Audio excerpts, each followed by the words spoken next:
Started. We are at 2 o'clock. And so I'm going to talk about automating complex data analysis. So I'm going to start, and for some of you this may be telling you what you know, but I'm going to start with an introduction to what I mean by complex data analysis. Would it help to close the blinds back there? Probably.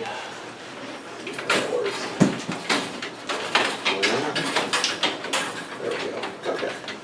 Yeah. So I'll use some historical examples. I'll use a very simple example, which is dropping a ball from the roof, to give more of a feel of what I'm talking about, the tools that I'm talking about automating.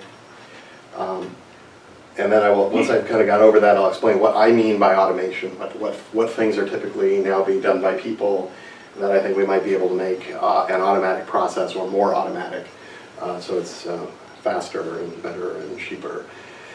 And I'll give a case study of a complex data analysis that went really badly wrong, which is a drug called Vioxx. I'll talk about it, and I'll discuss some ways that automated tools might have prevented a disaster.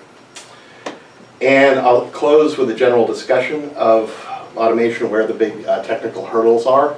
I'll give a brief demo, and then we can have questions and answers. If I say something that's just not clear, I forget to define something in the middle of the talk, feel free to ask a question and get me to clarify what I'm talking about. On the other hand, if you have a question that can wait till the end of the Q&A session, that would probably be better. So complex data analysis is already, and has been for years, a huge business. So this is sales for 1 year for tools for complex data analysis. The big leader is SAS, which has $3 billion in sales. And number 2 is SPSS, which is now part of IBM, which is $1.2 billion. And MATLAB is third with $800 million. I put in Mathematica, their sales are supposed to be something like 40 to 70 million. So that easily clears 5 billion. That's actually the tip of the iceberg, because in fact, there are all sorts of people employed to use these tools, and their salaries and overhead probably add up to 100, maybe $200 billion. The tools are maybe a few $1,000s, like for a copy of MATLAB. But the person that's operating MATLAB is paid 100, 150, even sometimes $200,000 a year. So it's a lot of money. It's not really a new business. SAS was created in the 1970s, SPSS, something similar, MATLAB 70s, Mathematica 80s, and there's probably, as you know, there are many others. It's exploding, as probably many of you know. There's more and more data from more and more sources. So we have all kinds of sensors like Fitbits and Apple Watches and whatnot, collecting more and more data on people, bigger disk drives, bigger networks, wireless connections. So tons of information, so these techniques that have been around, some of them for hundreds of years, are getting applied to all sorts of things. So they're in the news, like with Facebook, and there are algorithms for deciding what you see. A lot of controversy over that recently. One that affects a lot of people is the Z estimate from Zillow, which says how much your home is worth. So if you don't like what it says, you can sue. So they're going everywhere, affecting people a great deal. The usage of this is growing and growing. So let me talk a little bit about the state of the art, so a number of people mentioned, how many people have used R? Okay, so we got a lot of R people here. So probably, I'm just curious, how many people have actually used SAS? 2 people, okay, all right.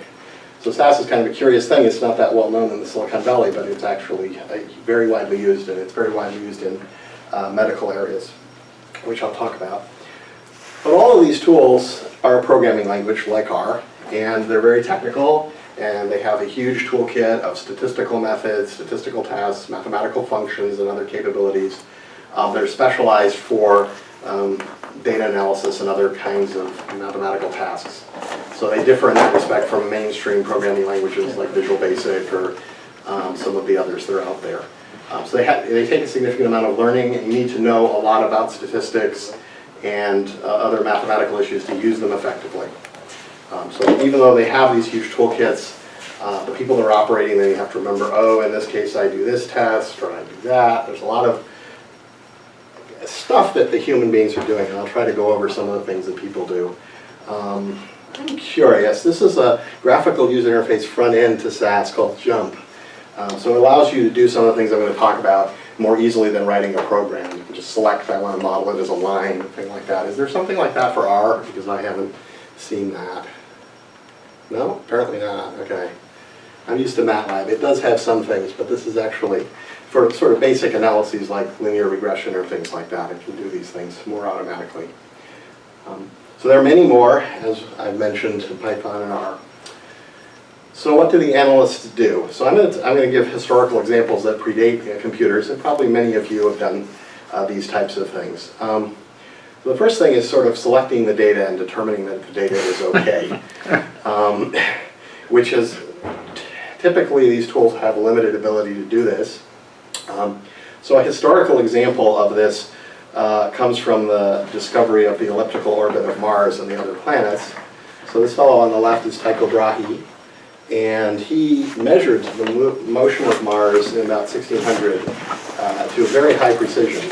So they built special sextants. So this is actually before telescopes. And they built special sextants. These are about, I think, about the size of a human being, which were used to sight Mars as it's moving through the sky and measure it to an accuracy of 1 to 2 arc minutes. That's about a 60th of a degree. So this was by far the most precise measurements of the position of Mars ever made. And so remember, their situation is they're in Prague in what's now Czechoslovakia, or Czech Republic, sorry. I'm showing my age. And they're looking at Mars, which is this little light up there in the sky, and they're trying to figure out exactly where it is. So they wanted to understand what the orbit of Mars was in order to predict the future. So they believed that Mars and the planets, they were astrologers, and they believed that Mars and the planets would tell them the future. So it's not so different from what data analysis is being used for today. It's just they had a different, idea about how it worked. So they were trying to predict the orbit of Mars and other planets very exactly, and so they needed very advanced math to do that. So Tycho Brahe hired a guy named Johannes Kepler. How many people have heard of Kepler? A lot of people? Okay. So the first thing that Kepler did and spent a lot of time on was to try to go through Tycho Brahe's data and decide which numbers he could trust. Which ones were good. He actually corrected them for the refraction of light in the atmosphere. His book devotes hundreds of pages to his selection of these 12 data points that he used. So forget about big data, this was tiny data. And then he got to what I think is probably the hardest part in many cases, or certainly for him, which is, okay, we have the data, what explains what the data is doing? What's the mathematical formula that accounts for this? Well, he had 3 choices, which were the Ptolemaic system, when the Earth is the center of the solar system, the hot new theory of Copernicus, which was that the sun is the center, and Tycho Brahe's sort of hybrid system, in which the Earth is the center, the sun goes around the Earth, and everything else goes around the sun. Now, all of these theories were actually very complicated. They were much more complicated than you often hear. They all use this concept of an epicycle. So everyone had assumed that the motion of the planets was constructed from uniform circular motion. So it doesn't matter whether you're talking about Copernicus or Ptolemy or Tycho, they all made this assumption, which, as we'll see, is wrong, but that's what they thought. And so to get the motion of Mars to even vaguely resemble the planet Mars in real life, you had to introduce the concept of an epicycle. So I'll explain how Mars produced this very long before Ptolemy even. So when people watch the motion of Mars through the zodiac, it will go along sort of uniform speed loosely, and then at a certain point it'll back up for a while, for about a month, and then it keeps going, which is very odd and bears no resemblance to something moving around the Earth in uniform circular motion. So they said, okay, all right, we'll have it go in a circle around a point which is then going around the Earth. And they could reproduce loosely this so-called retrograde motion where Mars backs up. And in fact, the other planets beyond the Earth, like Saturn and Jupiter, will also do this occasionally. So they kept adding epicycles on top of epicycles until they had hundreds to try to reproduce and predict the motion of the planet Mars. And they never got it right. It was always off by about 1%. And in fact, these new models, Copernicus and Tycho's models, had exactly the same problem for, in fact, exactly the same reason. But no one understood that. So Kepler tried and tried and tried to get these models to work. And he tried different epicycles, and you move them around, and you do all these kind of things, and it never worked. And he actually got to the point where he's about to give up. So at this point, I want to show the operation of MATLAB on a very simple case to give a clearer explanation of what's going on. Because if you were to try to do the analysis that Kepler was trying to do with pencil and paper, okay, he had pencil and paper, he had to calculate everything by hand.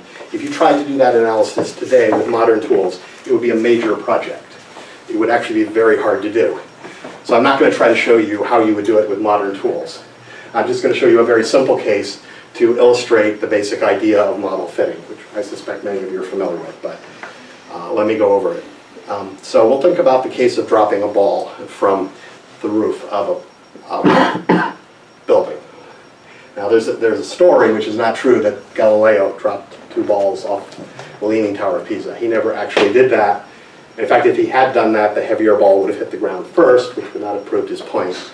What he actually did is he rolled balls down inclined planes inside of a building where there wasn't significant air resistance and there wasn't the wind and all of these other things that would have made dropping it off the Leaning Tower of Pisa a disaster. And it slowed them down so he could actually time them with these water clocks that he used. So he didn't have anything like modern clocks. So just measuring the time was very difficult. But let's not worry about that. So dropping a ball off of the roof has a relatively simple model with a few adjustable parameters. So you have the acceleration, gravitational acceleration of the Earth, which is 32 feet per second per second. So it's speeding up as it drops. And this number is valid to, I think, about 1%. So depending on what parts of the Earth you're at, it's slightly different. Of course, you might be holding the ball up here when you drop it, or down here, so that's this. Maybe you throw it when you drop it, so that's the speed. And then there's some noise, something going on. So typically when people are fitting models, they have some mathematical model of what's going on, and then they actually have to have a mathematical model of the noise, and even if they don't understand what the noise is. And so typically that's divided into a process noise. So in the case of the ball, this is the ball is actually truly moving around as you drop it. The wind, air turbulence is moving it around. And that would be the process noise. Then there's the measurement noise, or measurement error, and that's because your instrument, the camera, is watching the ball, and it's going to have, for example, jitter. It's not perfectly stationary. And that's not that the ball is moving around. The ball is exactly where it's supposed to be, but the camera or the instrument has some kind of limited resolution or limited ability to measure correctly. So you need to measure both of those. So even this relatively simple case gets kind of complicated. And of course the case that Kepler was dealing with was far, far more complicated. Imagine something like this with hundreds of terms. And that's actually what he was dealing with. Now, in an awful lot of this type of model fitting and an awful lot of statistical tests that people use where they're implicitly assuming a model but they don't realize it, there's often an assumption that these errors are the Gaussian or normal curve. It's very pervasive. It works sometimes, and sometimes it actually doesn't. So there are notorious cases where the quote noise isn't Gaussian at all and can be a surprise. So this is the Gaussian. So this is the famous bell curve that's used like in curved grading people in high school, that kind of thing. And so here's an example of what would actually happen if you're fitting some data. So your real data is this, and it's moving around partly because there's measurement noise from the camera. And it's moving around partly because it actually doesn't quite work the way the model says. There's the wind, the turbulence in the air is causing the thing to move around a little bit differently than your theory says it's going to. So in this, I fit the model I showed, and see, it doesn't actually come out with quite the right value for the gravitational acceleration of the Earth. So it should be 32, and it's actually off by a few standard deviations. And that's because there's some stuff going on here that isn't really in the model correctly. And that's the real world. Most of the time you don't understand everything perfectly. But it explains 99% of what's going on. And if you look at it by eye, it looks pretty similar. So at this point, the analysts will probably say, okay, that's good enough. We're happy. We've won. Let's go on. Kepler wasn't in that position, of course. Now, you should also check that as in this case, that your residuals have, which is your noise. So this is the difference between the model you fitted and the actual data you measured. So one of the things that you should do, which isn't always done, is to look at the residuals, the stuff you can't explain, and see that it actually looks like what you assume the noise is going to look like, which is actually the case here. Now, I'm going to stop for a moment and just say, in certain types of analyses, a lot of those that are done in physics or hard engineering, people like working with physical sensors and things like that, it's often the case that it's very explicit what the model is. So you have a mathematical formula, you have a clear statement that this is what's supposed to happen. In areas like medicine, areas with human subjects, it often isn't really explicitly stated what the model is that's being assumed. So people proceed to use various statistical tests like student t-test and Fisher this and so on that were developed back in the 20s and 30s by these guys and their colleagues. And those tests actually do make assumptions about what's going on. They have a model or the theory about what's happening buried in how they were derived. And so you need to check, hey, is this statistical test really the right thing to do? Often they're assuming that the noise is Gaussian, but not always. Sometimes they're making less extreme assumptions. But so when you encounter an analysis that doesn't have an explicit model, there is some sort of model being assumed. People are making up some idea in their head about what should be going on. And we'll see some examples of that in my case study. So once you've analyzed your data, you need to decide, is the analysis good? And to some degree, that is done just by visually looking at it, like I showed you.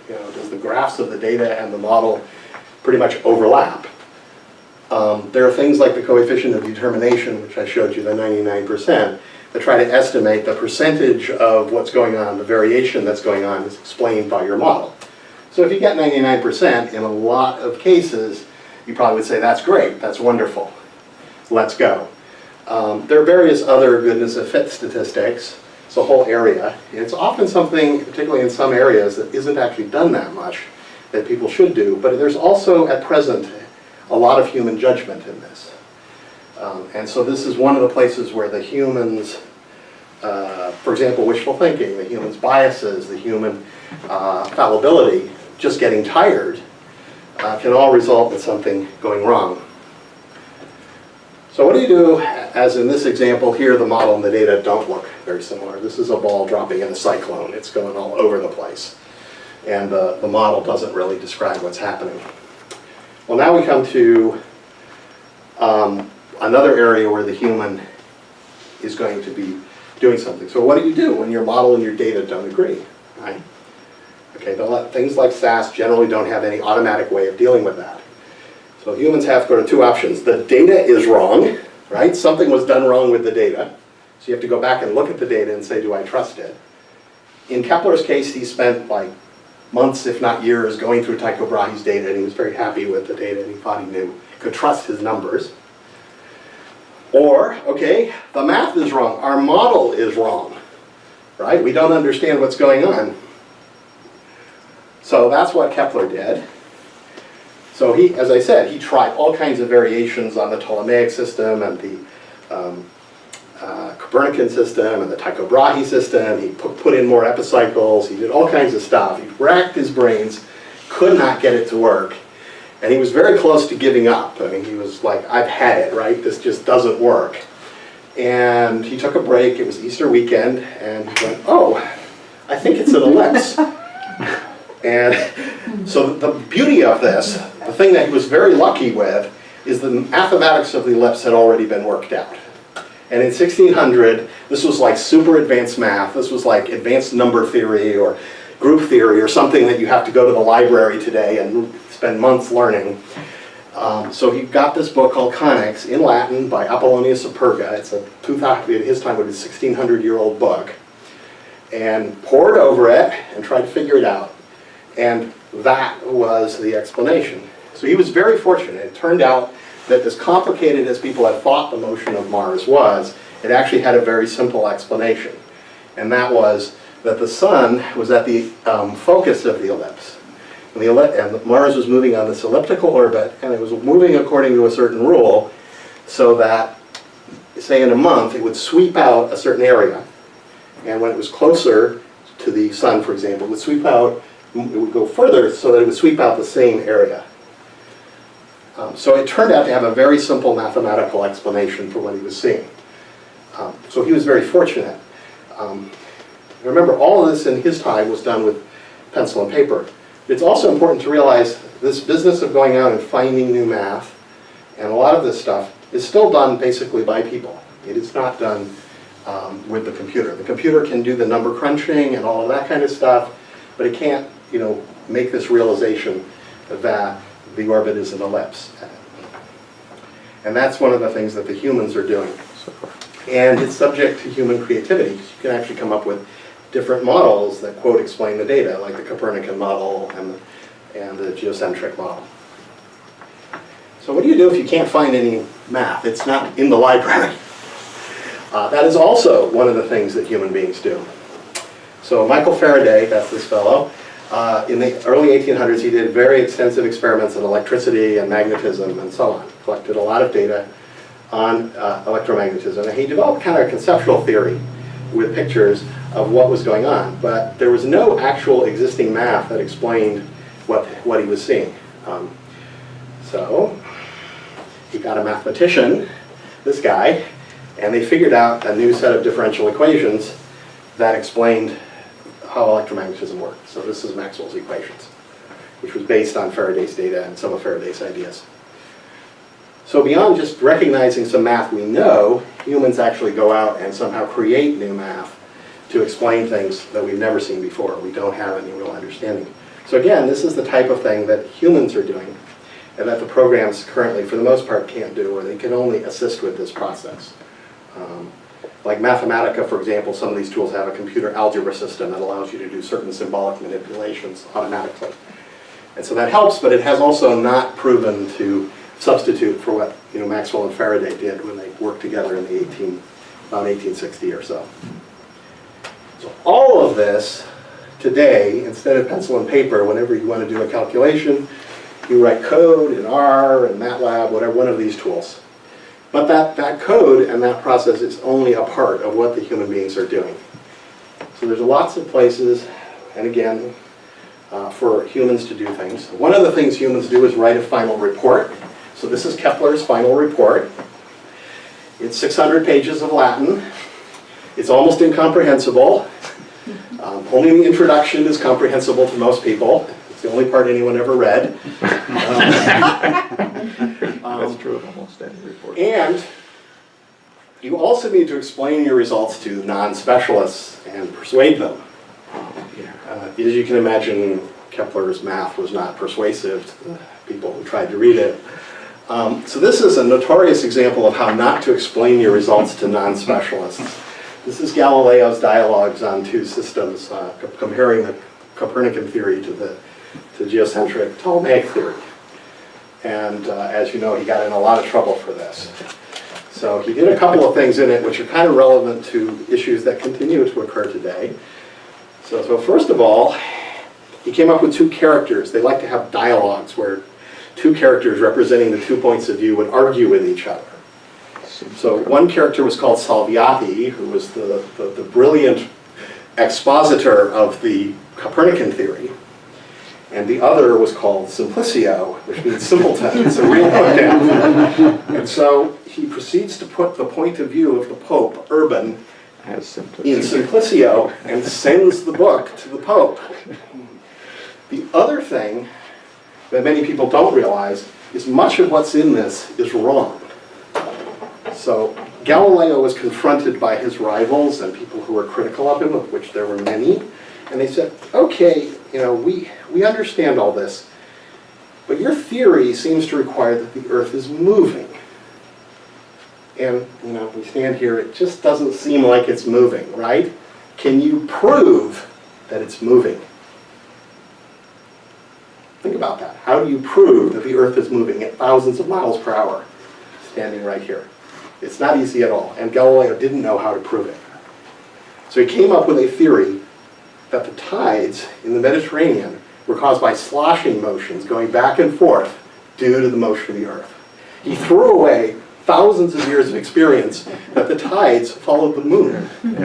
That was just like superstition, right? So he built this around this very incorrect theory of the tides, which many people knew was incorrect. So there's a famous exchange between him and Kepler is saying, well, I think there's some sort of influence that comes from the stars, from the moon, and that's what's pulling the tides around. And Galileo wouldn't go for that. So my point is, it's not just sufficient to do the analyses. You have to present the information in a convincing way to other people. And that's one of the things that humans do that's generally not automated. And it is very important. And these complex analyses are very prone to what happened with Galileo. Your emotions, your ego, your feelings get mixed up in what's happening. And that happens all the time today, as you pay close attention. So what is the state of the art? So there's a lot of stuff that human beings are still doing, just like Kepler and other people did 400 years ago. So it's slow, and because it's slow, it's expensive typically. It's error prone. We're human beings. We get tired. We tend to let our biases filter into what we're doing. You often have to make many decisions, decide to use this test, check this data, do all of these things.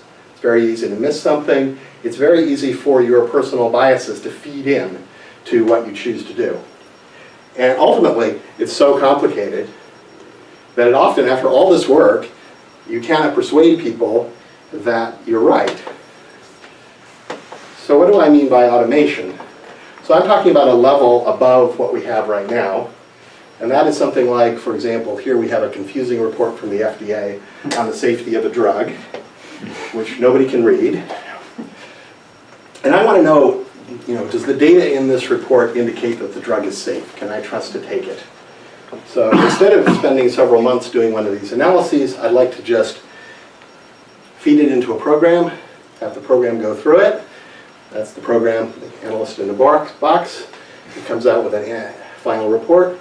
So it goes through and it pulls out the numbers. It figures out what's being measured, how the terms are being defined, and it performs, in this particular case, as I'll discuss later, one of the things you want to always do is do a statistical power analysis. Do we have enough data to support our conclusions? And a lot of things with humans, subjects in particular, the studies are often based on very few people. And therefore, often the results are just not that reliable. And so this is where the human bias comes in. People omit this because then the results look more impressive, rather than saying there's a good chance they might be wrong.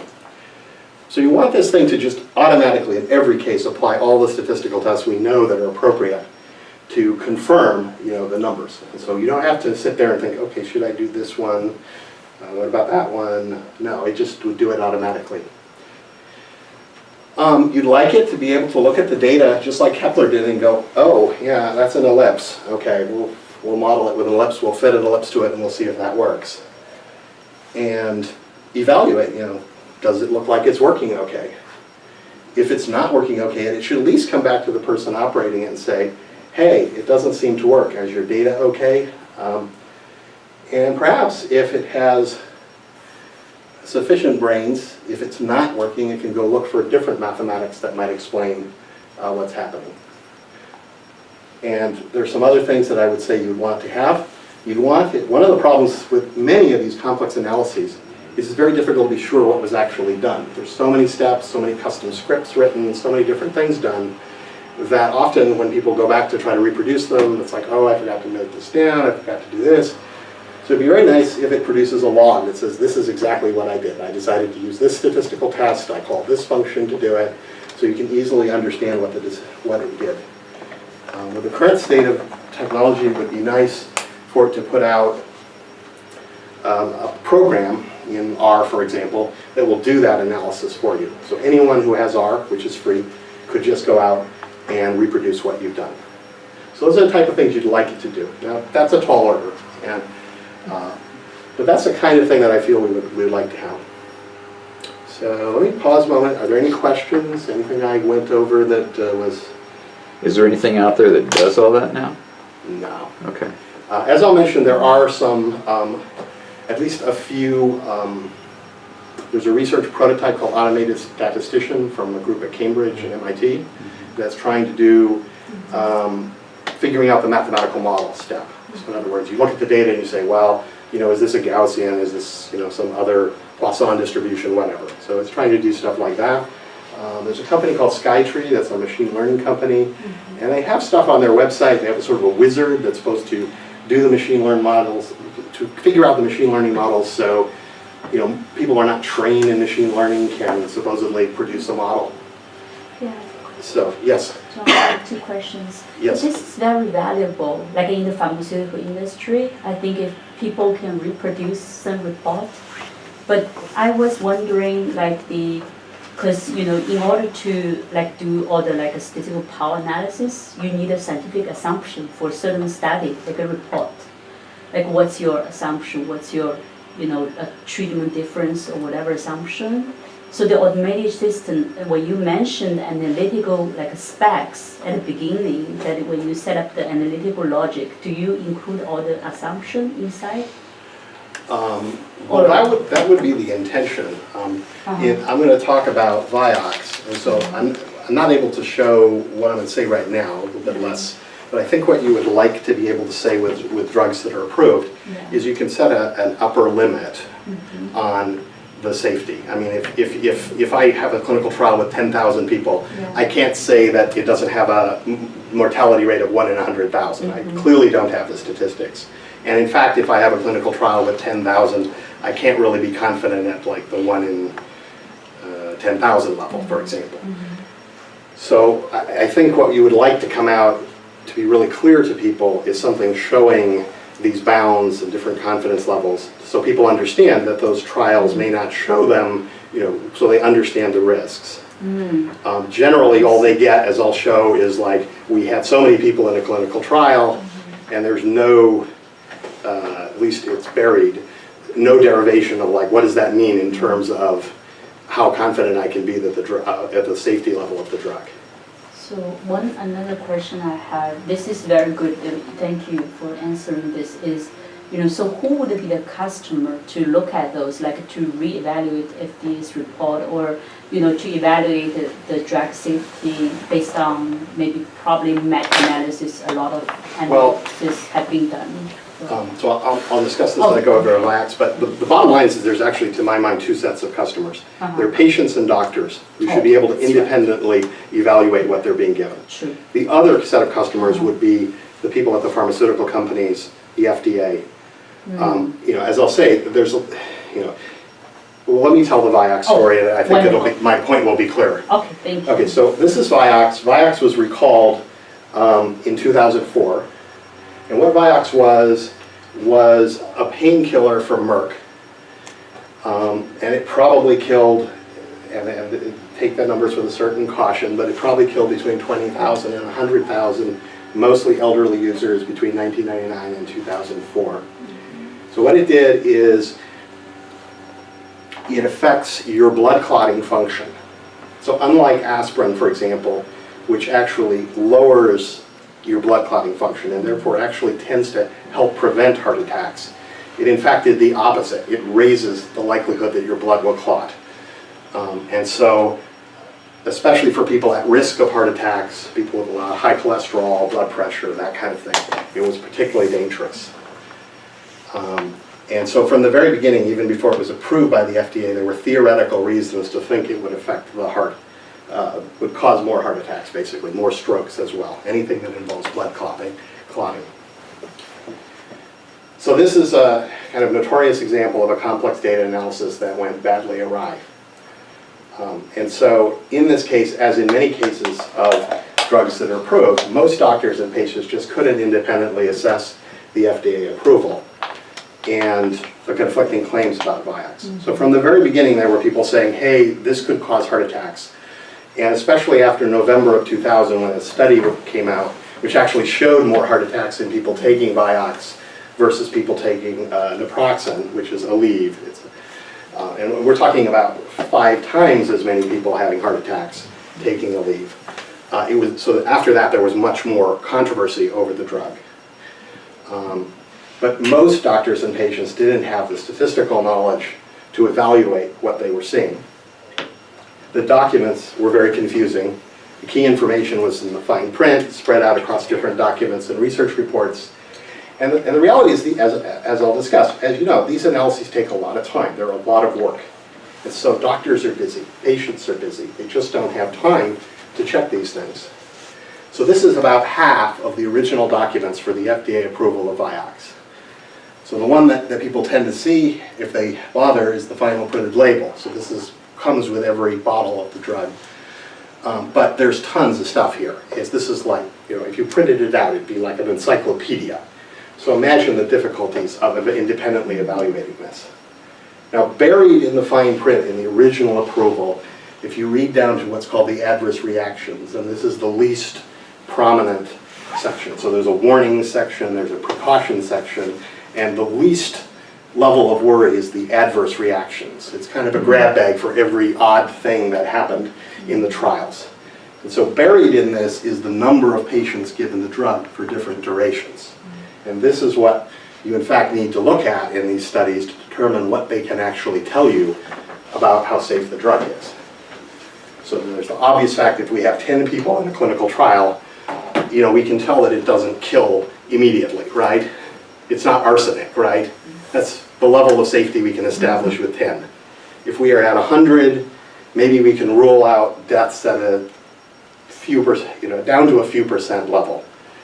And although 3,600 seems like a lot, it can't actually tell us reliably whether you have an effect like occurred in Vioxx. You need a lot of patients to see this. And actually the 3,600 is people tested up to 6 months. Only 800 people were tested over a year, were given the drug for over a year. And so the effect that it had was cumulative. When you start taking it, it's not so bad. The longer you take it, the more likely you are to have a heart attack. So how did this happen? Well, in 1999, Merck was an extremely credible company. It was not only one of the most successful companies in the country, it had a very good public image. They had developed wonder drugs like streptomycin, which cures tuberculosis. They'd had very few problems of the type I'm going to talk about with the FDA or legal issues. They had very high-minded rhetoric. They had very charitable activities.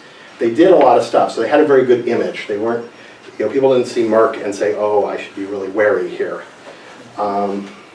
It's kind of like the image that Google had, still has, and especially the peak of their do no evil kind of thing. So this was a very well-respected company. There was a very sophisticated marketing campaign.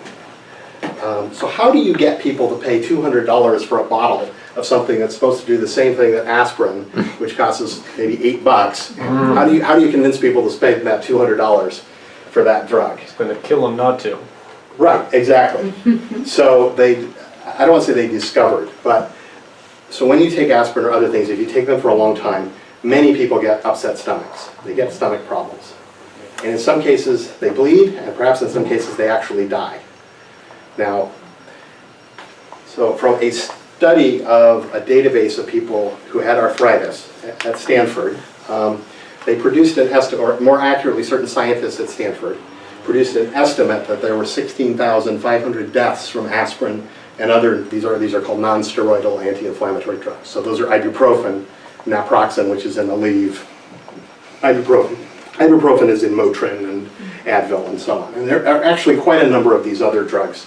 They're all very similar. They're sort of, reinventing aspirin, I guess. Now this number, there's a lot of controversy, it turns out, about this number. But for the purposes of what I'm going to talk about, I'm just going to accept that this is an accurate number. So this number was very heavily promoted both in the research literature and in various articles, like in the Los Angeles Times and other places. So it was very publicized even before the drug came out, that there was this hazard that, if you're taking aspirin to treat your arthritis month after month, you could die. And so that's why you would spend $200 for a bottle of Vioxx as opposed to $10 for aspirin. It was called a super aspirin, so they came up with a really catchy name. It's not just aspirin, it's way better than aspirin. Okay? And they had a very sophisticated marketing campaign tied in with the Olympics. And particularly, they got it essentially endorsed by Dorothy Hamill, a figure skater, for a gold medal figure skater from 1976.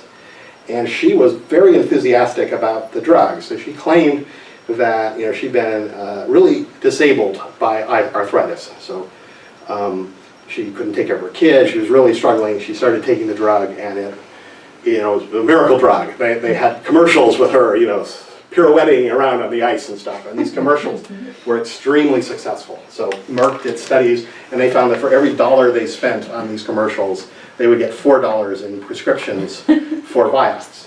So they would see surges when they ran these ads. People would just go, wow, that's great. Still works. So the gotcha, so let's accept for the sake of argument that Dorothy Hamill really did have this very positive experience with Vioxx, and it's possible. So the issue, and this is one of the places where data analysis skills and knowledge come in, is how representative is your sample of the people? So Dorothy Hamill in 2000 is 44 years old. She's a former gold medal winner in the Olympics. The target market are people in their 60s and 70s with typical arthritis that you get from your normal life. And low rates of gold medal winning, I'm assuming. Yeah. Yes, low rates of gold medal. Silver and bronze. Well, very top A lot of athletes couch actually potato. do have unusually high rates of osteoarthritis, and it develops early in life. Figure skaters are notorious for having problems with their hips. So it's a very active lifestyle. You're pounding on your joints. So they have they're very atypical of ordinary people. And so you have people in their 40s and 50s who don't have the typical arthritis that comes from these sports activities. Generally, they're pretty healthy, but they have these various sports-related issues that are not that common in the general population. And in general, Olympic athletes are actually very different from most people. So this is Samuel Langiro, he passed away, but he holds the Olympic marathon time record. He's the fastest ever to run it. And like nearly all of the champion runners today in the world that do marathons, both in the Olympics and outside, is from a group called the Kalenjin in Kenya. Many of these people are actually related. They're like cousins and so on. So you have this very unusual group from somewhere else. And the Olympics is like that. And these very high levels, we get to this very high level, these are very atypical people. So this is one of, but it's natural not only to admire people in the Olympics, but to think, hey, these are people who care about their health, right? They're athletes. And so maybe what they tell us about these drugs is something we should listen to. Finally, the drug was approved as safe and effective by the FDA. That's the big print. The big print says it's safe and it's effective for arthritis. And in ordinary usage, safe means free from harm or risk. So why wouldn't you take the drug? So all of these factors together resulted in huge sales of Vioxx. So at its peak, they sold $2.5 billion. They had 20 million users. But even in the original clinical trials in the fine print, there was an increased sort of evidence of heart issues.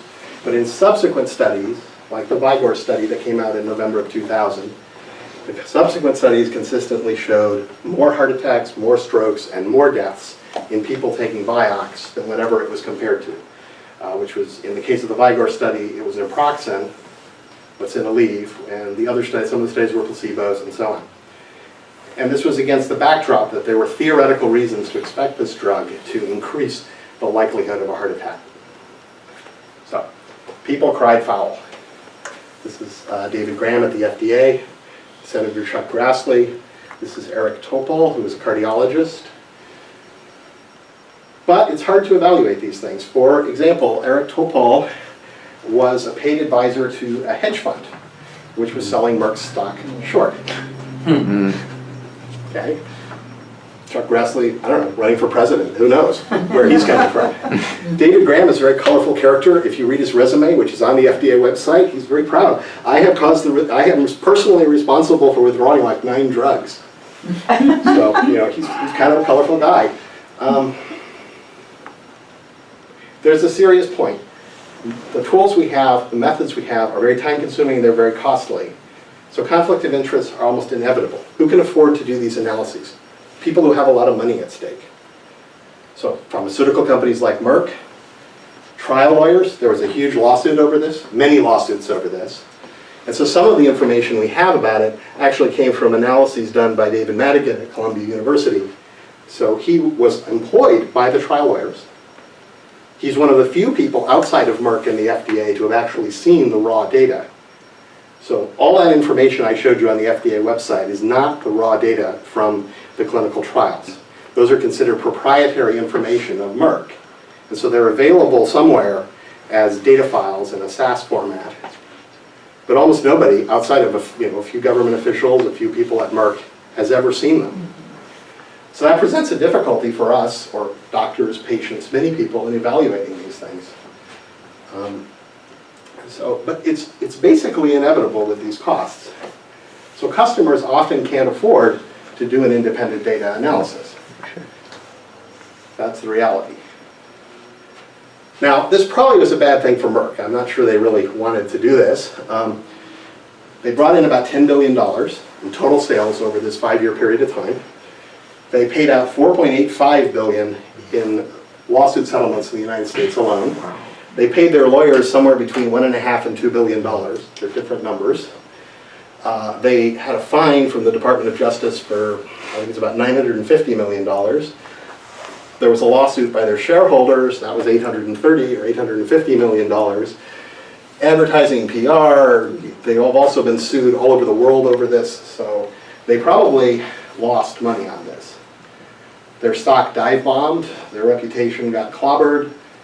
So I'm guessing they didn't really want this to happen. But okay, so I'm going to take a closer look at some of the issues involved here.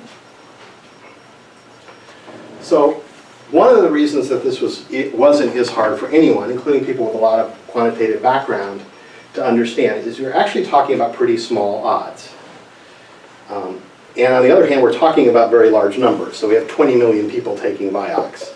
And it probably has something like somewhere in the range of 10 to 50 people per 10,000. So it's like 0.1% level effect of those people had heart attacks because they took the drug.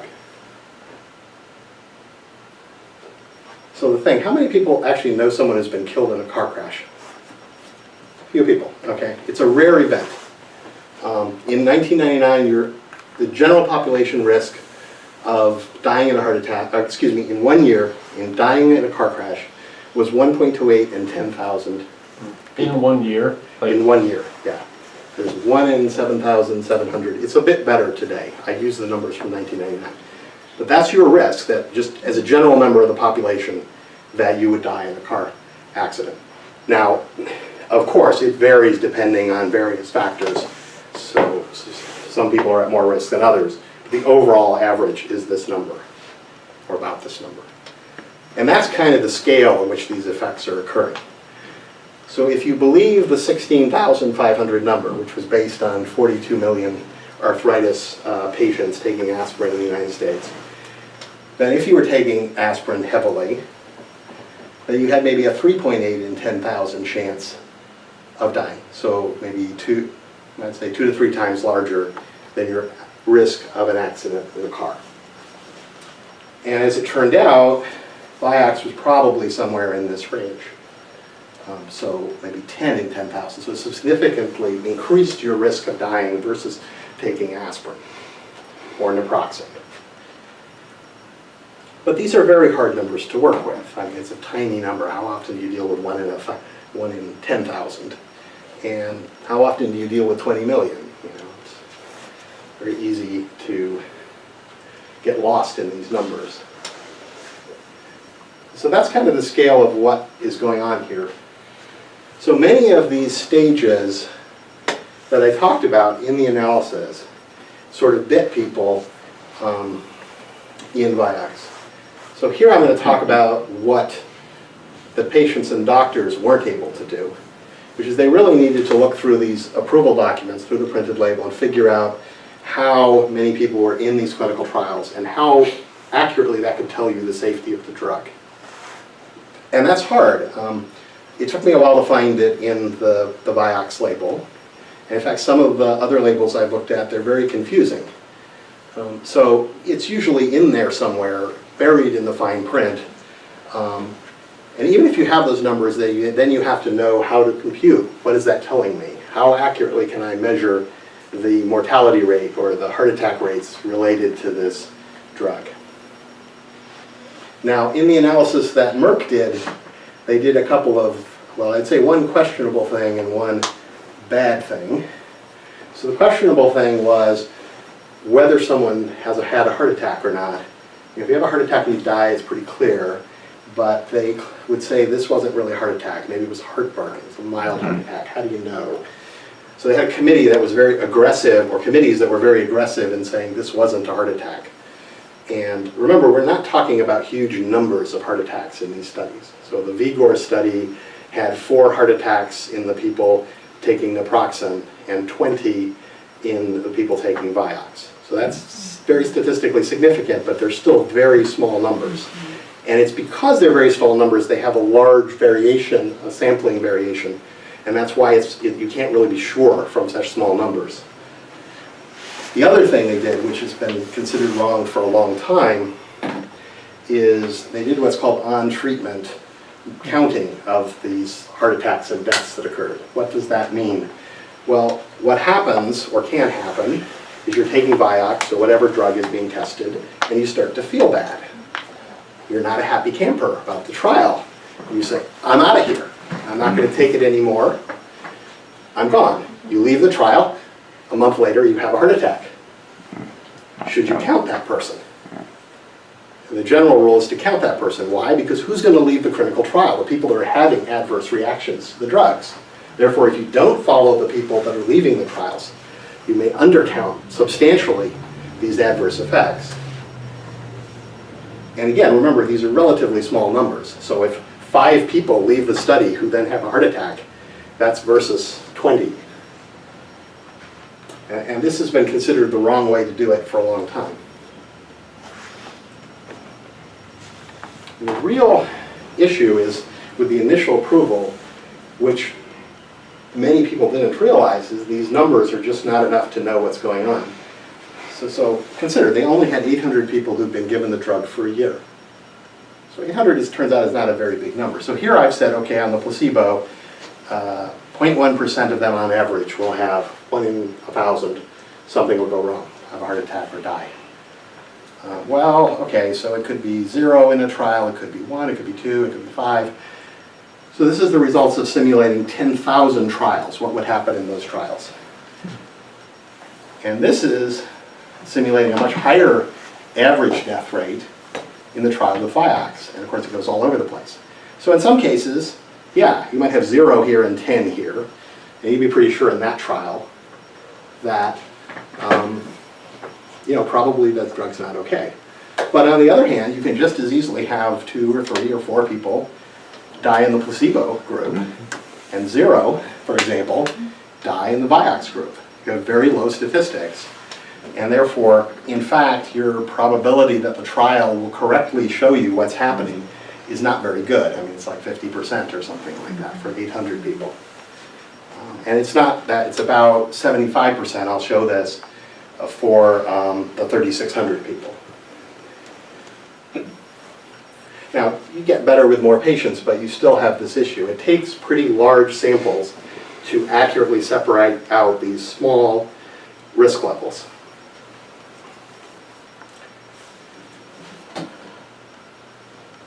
Now, there was no, that I could find, there was no explicit choice of a mathematical model in this case. They just were like doing a very simple thing. Does Vioxx cause heart attacks, or does it kill people versus the placebo?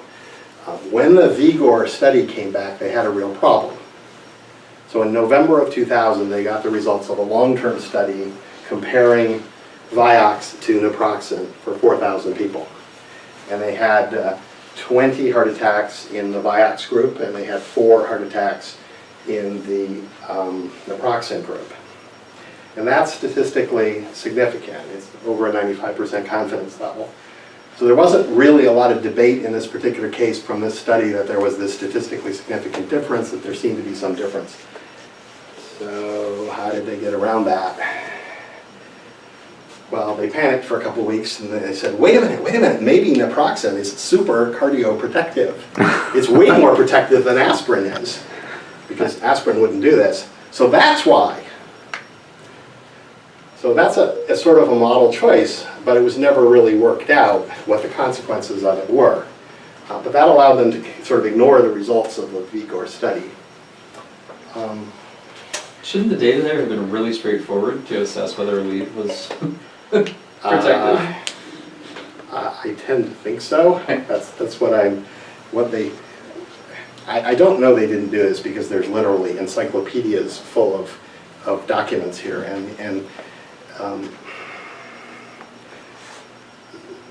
so a lot of the people that are involved, the trial lawyers and other folks, are not statisticians and so on. So for example, you don't see in the Senate hearings and some of these other discussions the issue of the statistical power of the clinical trials. That's something that good statisticians would immediately flag as an issue.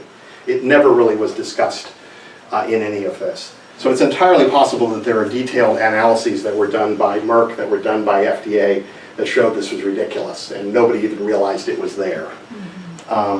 What they should have done, and maybe they did, is they should have been measuring all of these things, and there are many tests for blood coagulation function and for these specific components of the blood coagulation system. So blood coagulation system is extremely complicated. There's dozens of different chemicals in it. I think it's still not fully understood. And so it's this kind of super system that keeps us alive, but can also kill us. So it's vitally necessary that your blood clot when you're cut. Otherwise you bleed to death within a matter of minutes. You absolutely have to have it function. But if it decides to clot in the middle of your heart or your brain, it will kill you. So it has to make all sorts of decisions, and it has some complicated logic, like a feedback system in here that makes decisions about levels of these blood clotting factors. And as you get older, it doesn't work as well. Drugs can interfere with it. But there are huge numbers of tests, quantitative tests actually, like measuring how quickly your blood will clot in a test tube, measuring levels of these different blood clotting factors. There's a lot of information that you think they would have collected, which you could collect for all the patients, not just the 4 or 20 who died from heart attacks. And very likely what they would have seen with at least some of these is that as the tests progressed, the propensity of however it's measured for the blood clotting to occur would have been going up in the patients with Vioxx.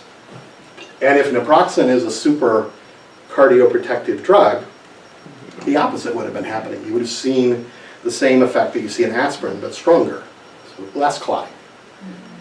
Now, I'm simplifying. It's a very complex system, and this would be a very complex analysis to actually do.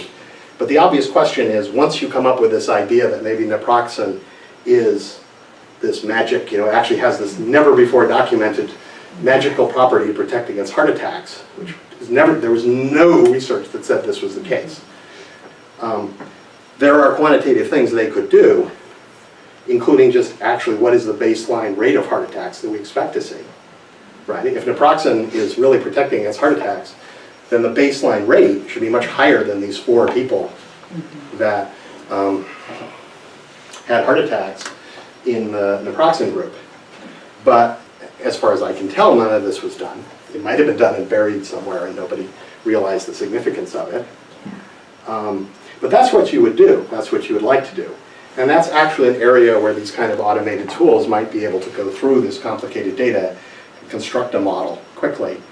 And then, amongst other things, once you understood what was happening here, maybe you could find a way to reverse it. In other words, maybe we take another drug with Vioxx, and that drug makes sure that the blood clotting function is correct while your stomach is being protected. So once you apply the more sophisticated methods, it might allow you to engineer these drugs to be safer. So you get the benefit you want, which is your stomach isn't getting upset or killing you. And on the other hand, it doesn't make your blood clotting function malfunction.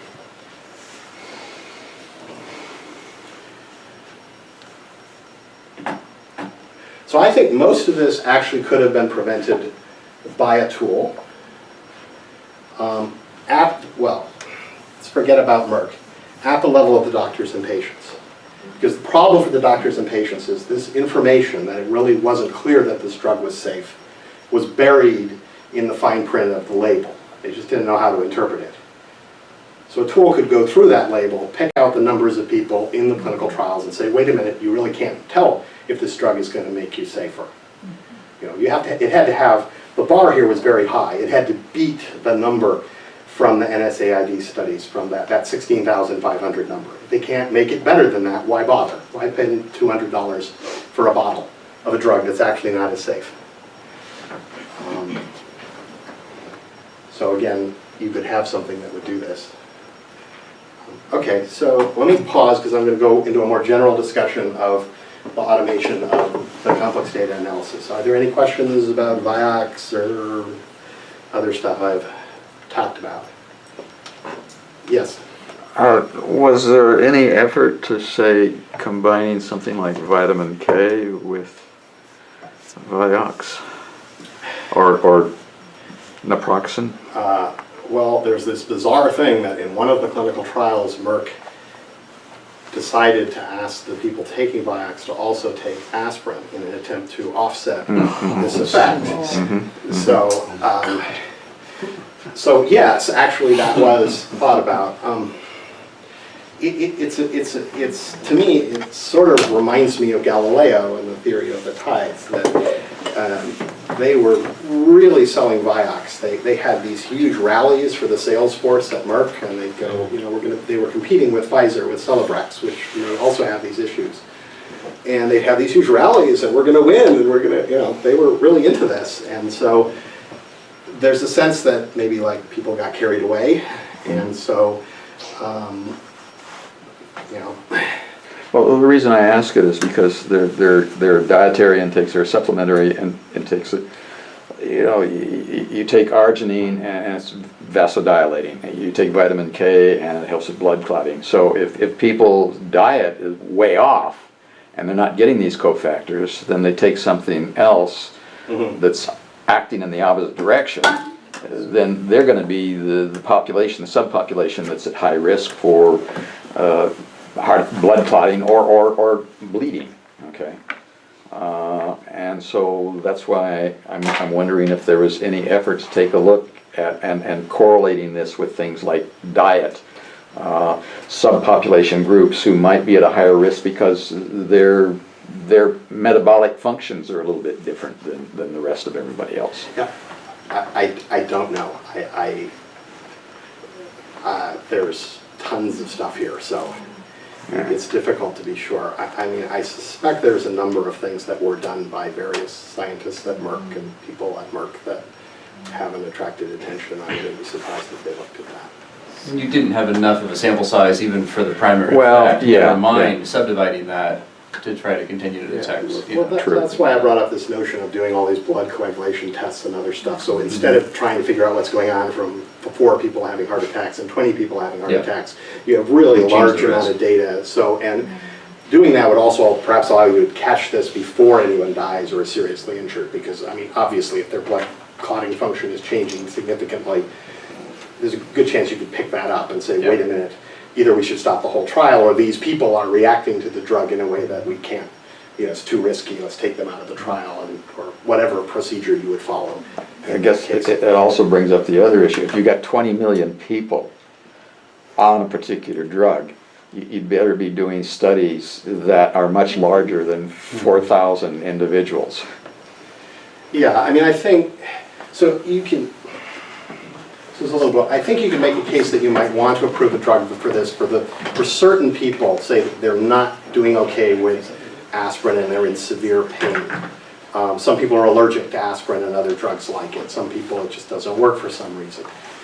But until you had more data from those people that really had a rational reason to take this risk, to have 20 million people out there, all sorts of just average people taking it, was not justified. I mean, the statistical power wasn't there. They were taking a risk that didn't make sense for most of them to take. They weren't going to die because they didn't take Vioxx and that kind of, or at least their risk was not such. So, Joanne, Yes. I think maybe, you know, this automation tool, the goal is not also make it conclusive, you know, like suggestion, but it's raise a question about some safety issues.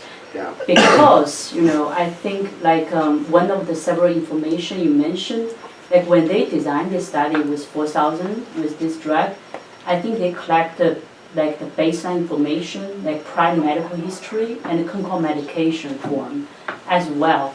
But maybe they haven't thought about cardiovascular adverse event ahead of time.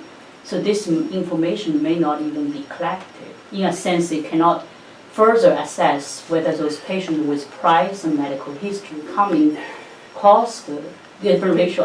All I'm saying is the automation tool give patients and the physician a tool to raise the question, but it's also need a further study, correct? Yeah, I mean, that gets into, I mean, what I would say is a tool like that, certainly in the next 20 years, is not going to be definitive, right? It's not going to be capable of saying this is definitely what's going on.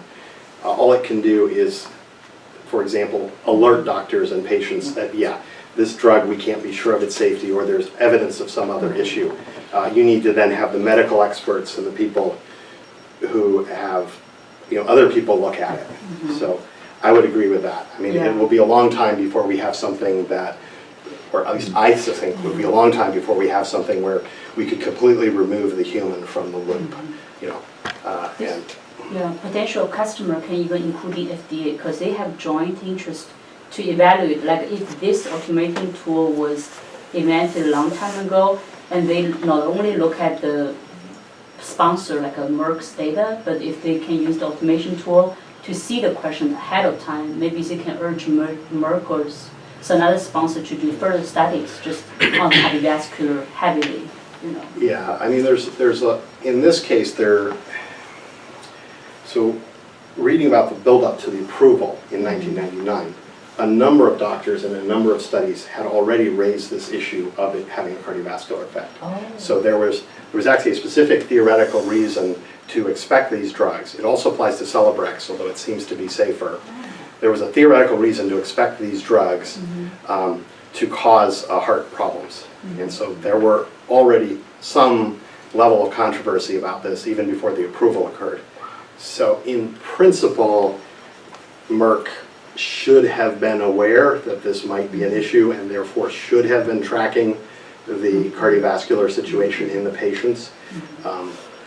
Obviously it would be different if there was no theory that said this drug was going to do this. It was just a total surprise.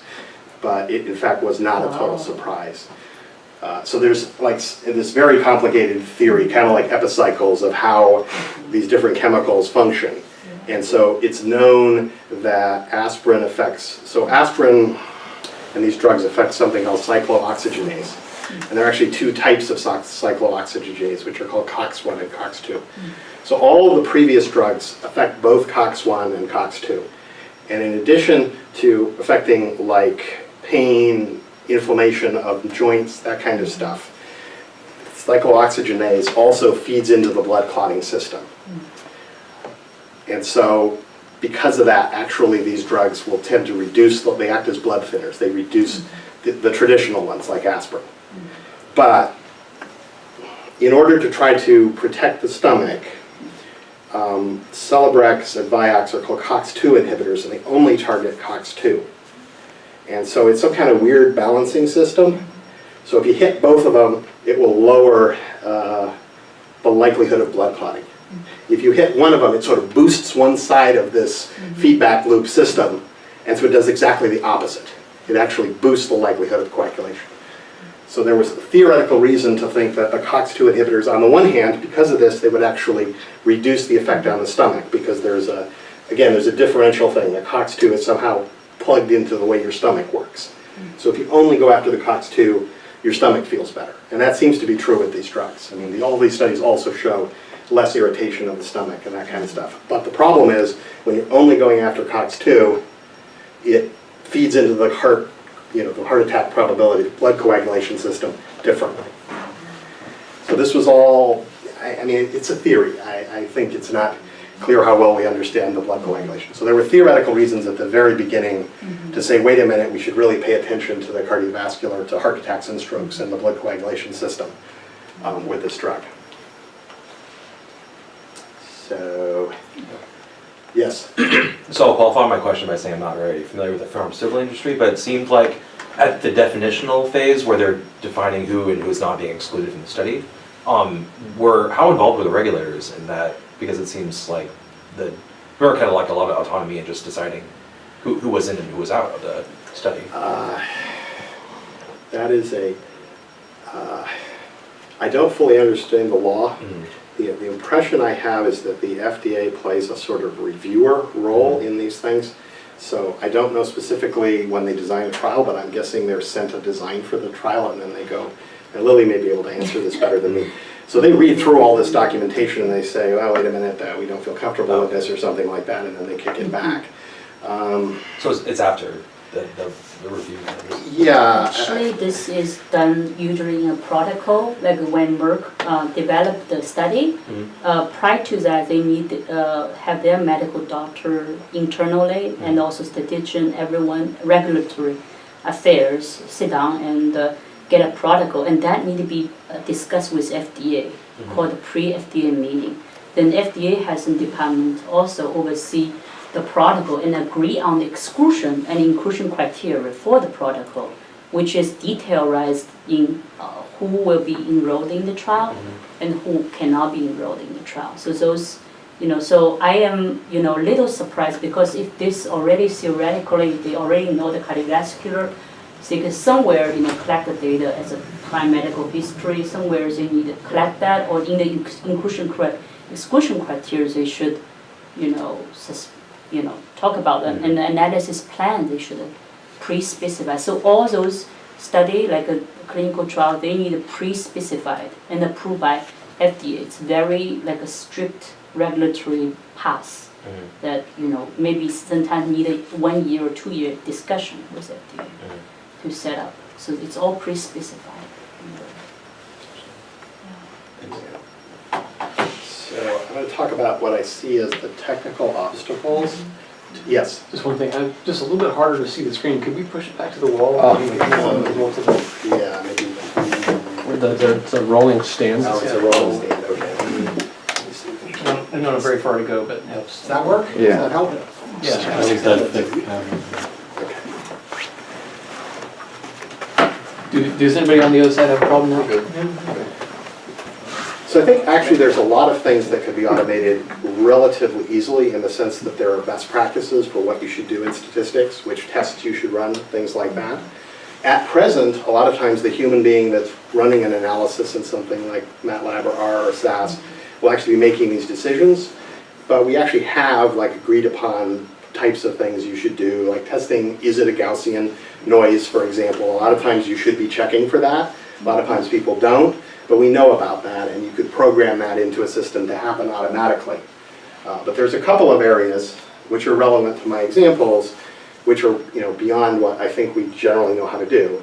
So one of those, probably the most difficult thing, is if you have data, what's the mathematical model you should try? So we have the capability, once we picked a mathematical model, to fit it to the data. That's all automated. There's some sort of black art of tweaking the fitting. We would also need to automate. But basically the issue is, like Kepler, if you're looking at this mysterious data, what math should you use? How should you try to model what's going on there? And that's often very difficult, and we don't have an automated way of doing that. And we've reached the point where no individual person actually knows all the math that we know. So in Kepler's time, he actually kind of knew everything, or at least knew which books which were available in Prague. But math has grown so large. I mean, most mathematicians are a specialist in one particular little area. Not even just number theory, they're like sub-areas of number theory or sub-areas of this kind of function.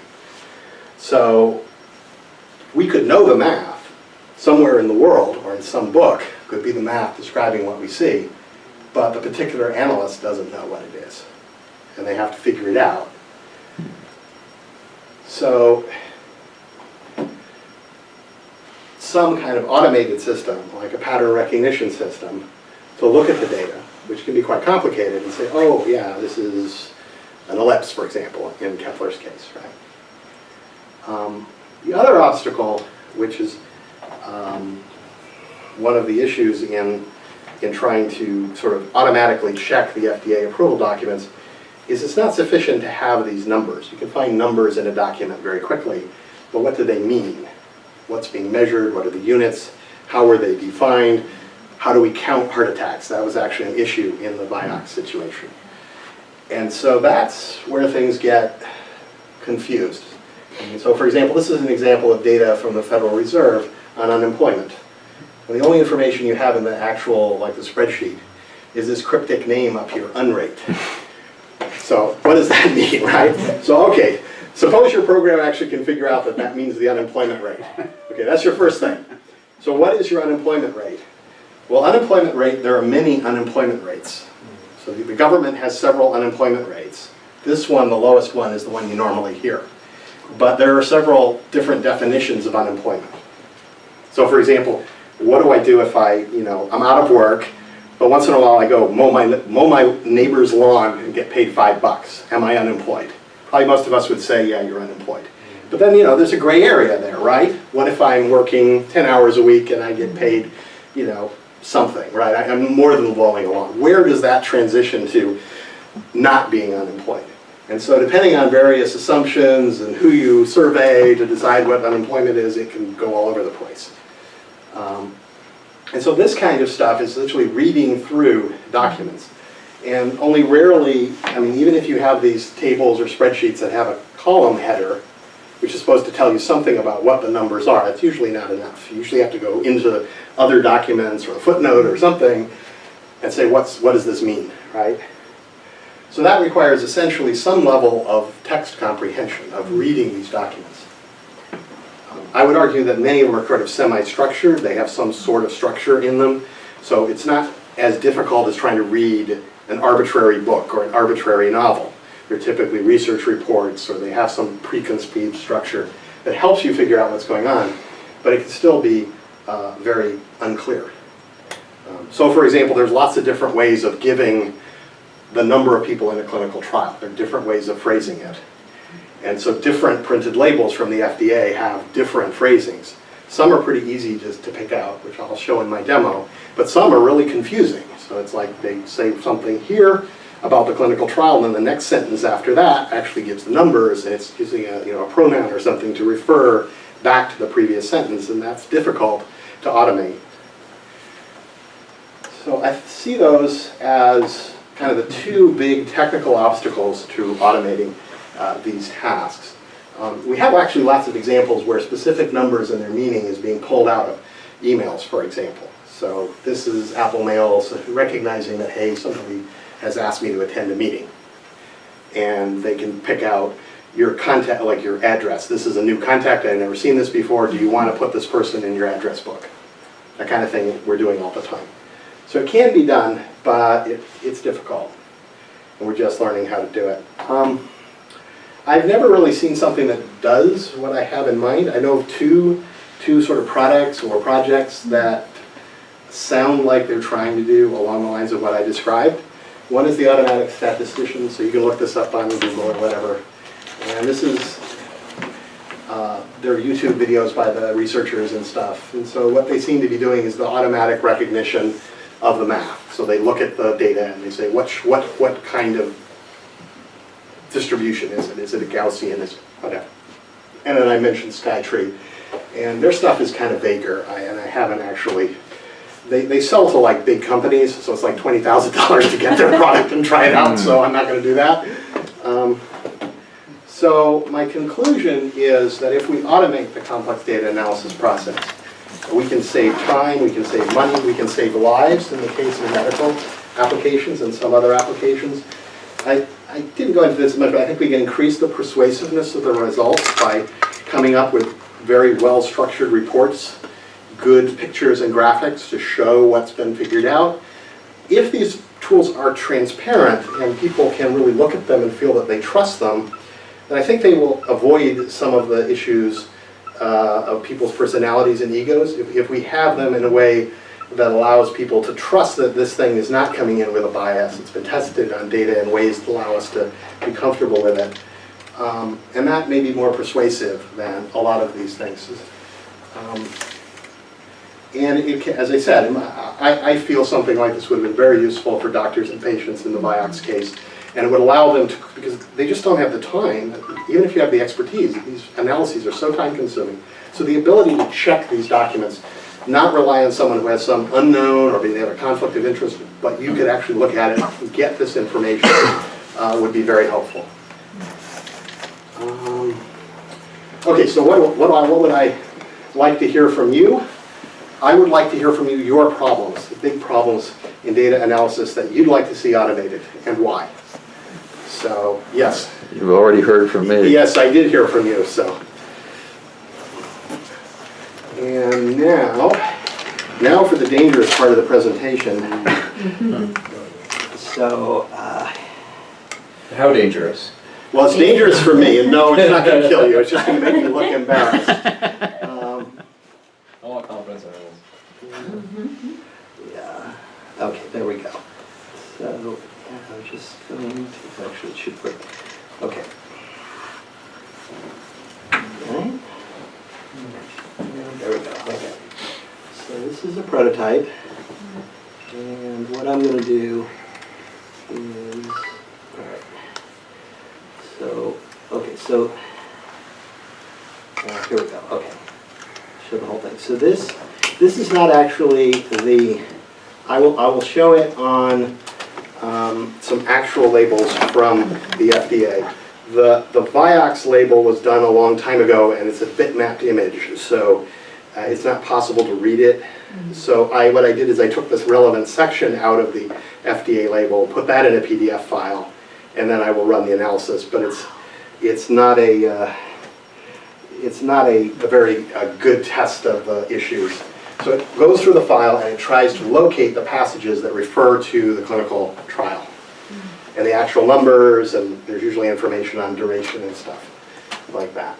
So now it tells you, okay, I think there were 3,600 people in the trials, and I didn't have a thing, but what it's doing is it's simulating the trials. It simulates 10,000 trials. So the idea is to get an estimate of how probable it is that you can tell with a 95% confidence level in that trial that, in this case, that Vioxx is considerably more. It has a 0.5% fatality rate, essentially. Okay.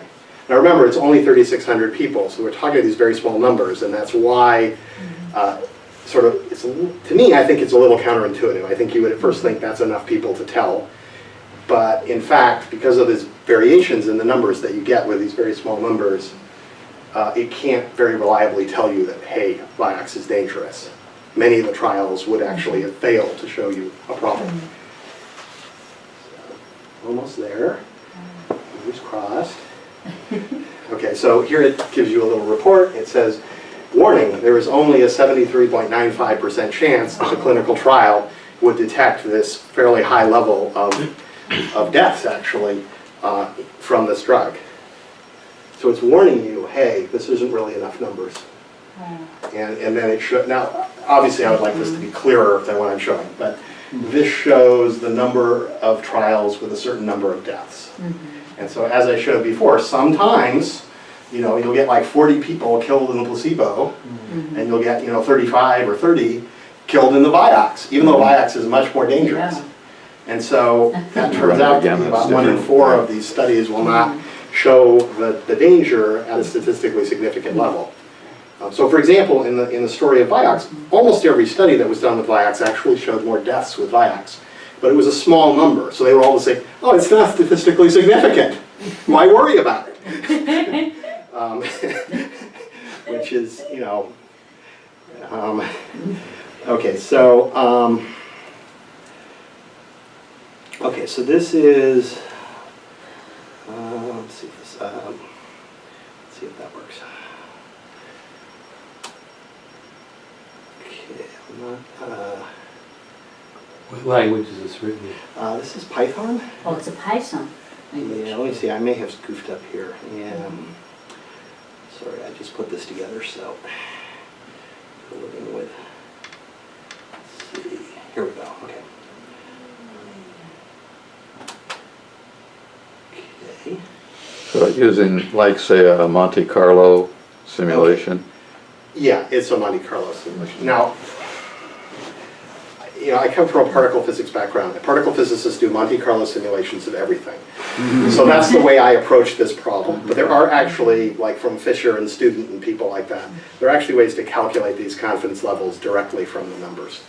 But I did it the way I was comfortable with. And again, an actual product would probably do that. It would probably have a log that says, I use the Fisher such and such test or this, and here's why I use that, because everybody says, this august committee from the American Statistical Association or something says you should use this test, right?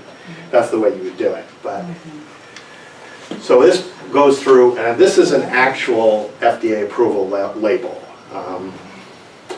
And so it goes through the entire label and it picks out, okay, you know, different numbers of people that were given this drug. And so this ADGI is a drug that was approved in 2015. So this is recent. And How many such reports are there published each year? I went to the FDA for this year, and I think it's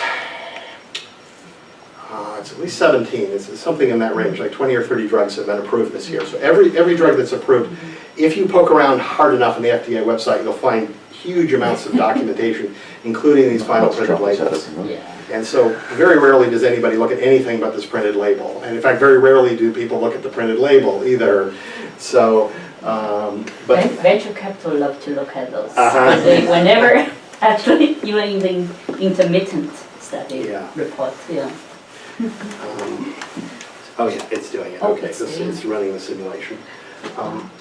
Yeah, I mean, it's, How many trial simulation you mentioned? Like how many simulation you were running? I simulate 10,000 trials. So I 10,000. look at each trial, I simulate a trial, and I say, can I tell with 95% confidence level that Vioxx is deadly or whatever, is causing more deaths?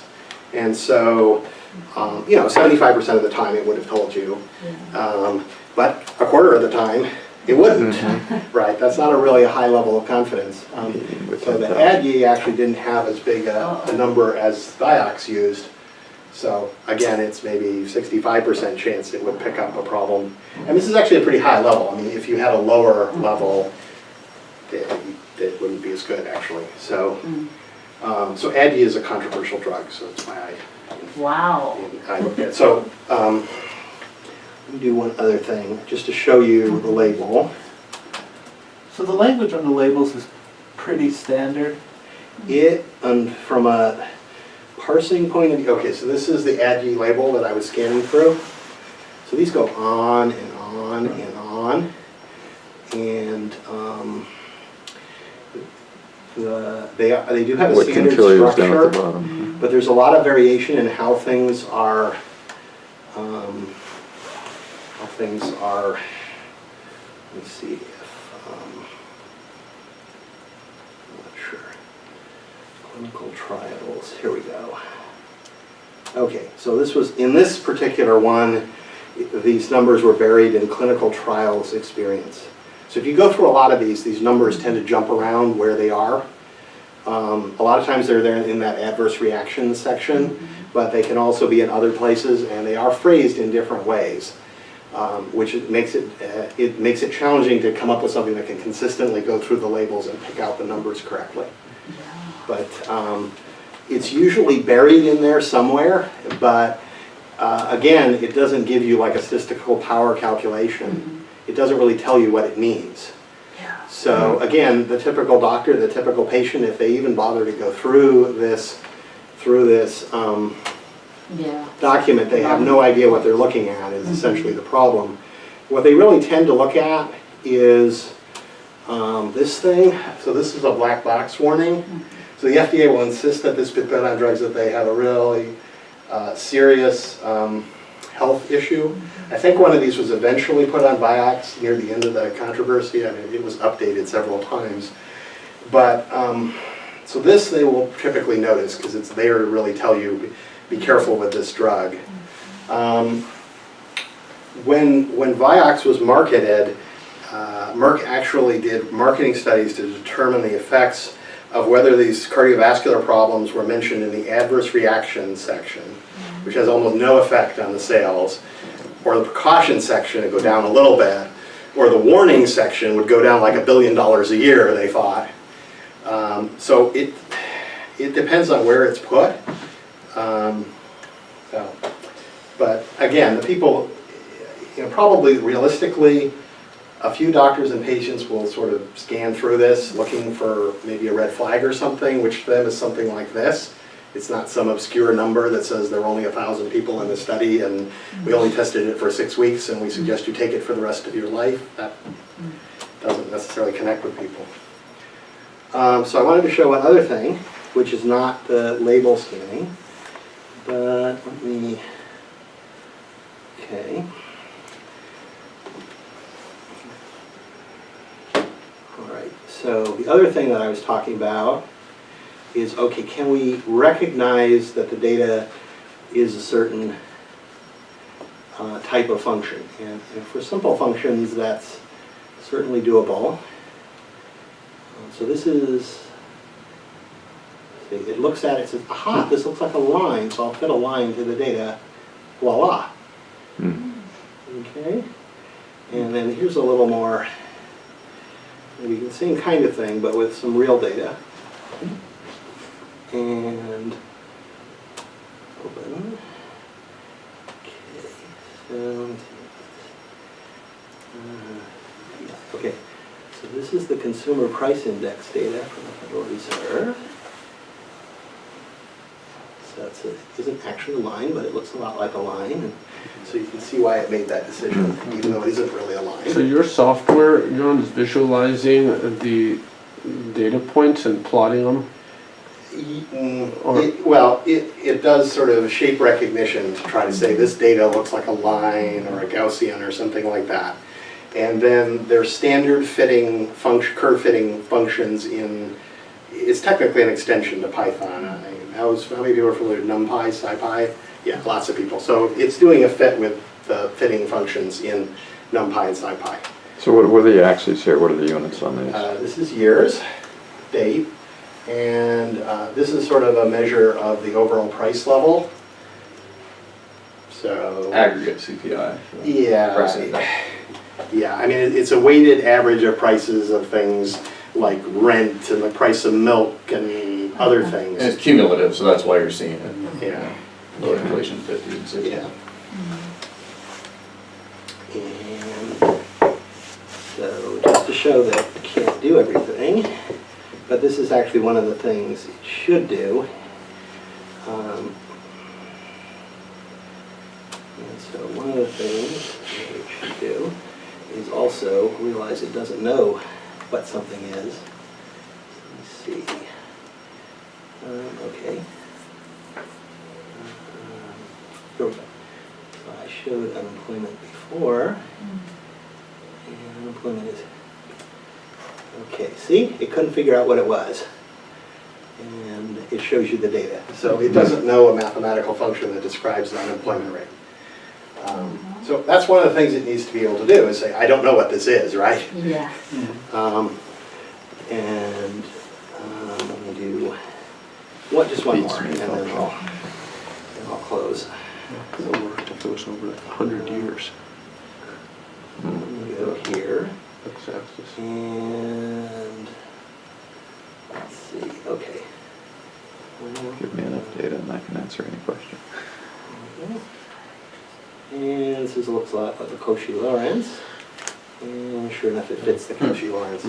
So this is a kind of another peak, but unlike the Gaussian, it has a very long tail. So it behaves very differently in certain situations.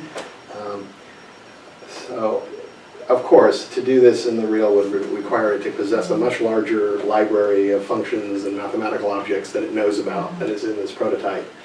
And then it would just, you give it the data and it says, hey, this is, you know, I don't know, logistic equation or something, whatever's out there. And then proceeds to fit it to the data and check if the fit is good and stuff like that. Are you doing a brute force check, or are you pruning to test the different kinds of models that you have? Well, fitting is very computationally intensive. So what you want is a kind of pattern recognition thing. Sure. That, which can just grab, okay, it's probably one of this set. Sure. I mean, you know, in some cases there's several different functions that look a lot like the data, so you need to go through and actually fit each of those to the data. But you really want to narrow it down before you do that. Sure. With some kind of fast pattern recognition capability so that it can actually figure out what's going on. Otherwise it would, I mean, okay, maybe Google with their giant computing resources could just exhaustively try everything, but I can't, obviously, most of us can't. Yeah, the Oh, one question is Yes. from another member, actually, he cannot attend. Okay. But his question is, my question is about Spicy and NumPy, the Python libraries, and what, John, you see as their strengths and weakness for statistical modeling and analysis, particularly in comparison to MATLAB. Sorry, John. Well, that's a good question. I have a lot more experience with MATLAB Uh-huh. and Octave, which is a kind of free, it's very similar to MATLAB. It has almost the same language and stuff. Actually, while I was developing this, I hit a couple of what seemed like bugs in some of the SciPy package or NumPy, I forget which when it is. I had to kind of like program around them, so that made me a little uncomfortable. I've not really seen that either with MATLAB or Octave. So that's the answer I can give. I think Python now this is Anaconda, which is like this package. It has Python. It has like 100 add-on packages that are very powerful. So I see Python as very powerful, and I suspect that it will eventually push out things like MATLAB because it's free. It can do all kinds of things. It's very well documented.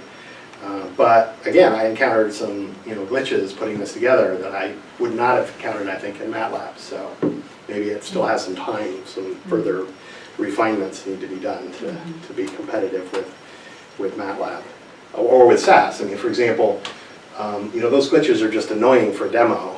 But if you're designing something for approving medical drugs, this issue that those statistical tests and all those things better be implemented really, really well. And that's probably true with SAS, is probably true with MATLAB. I mean, a lot of stuff in MATLAB goes back to like the Argonne National Laboratory, 40 years ago. It's gone through a lot of usage, so it's probably pretty reliable. And the Python stuff, a lot of it's pretty new. I think it's the last 5 or 10 years that a lot of these packages have been created.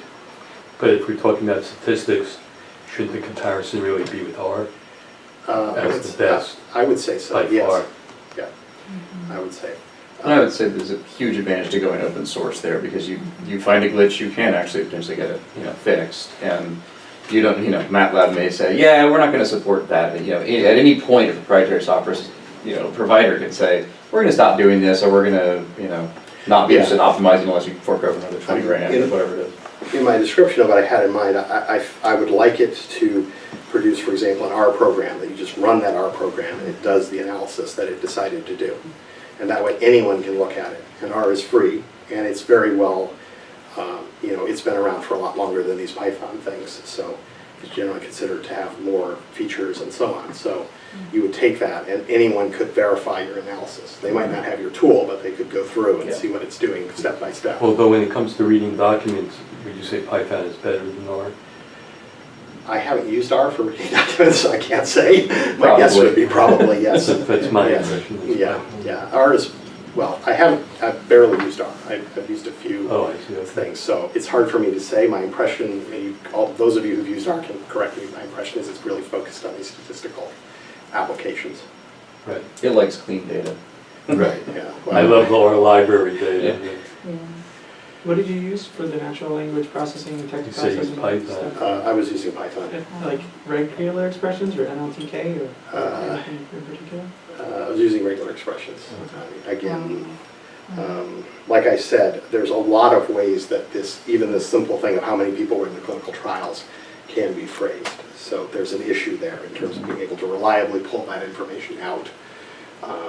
They say like MLTK and some of these, if you train them, they can do very well, maybe better than a handcrafted thing with a regular expression. But again, that's a bit out of my area of expertise. But you're good with regular expressions? Like I give you credit for that. I'm pretty good with regular expressions. I wonder if it would make sense there to do an initial parsing of that document to get, say, like, okay, flag the sections of the document that are relevant to look at, because it's still going to be really hard, especially if there are differences, to say, yeah, that was 8 in 10,000 or whatever. But you could shorten that document down to a page or two.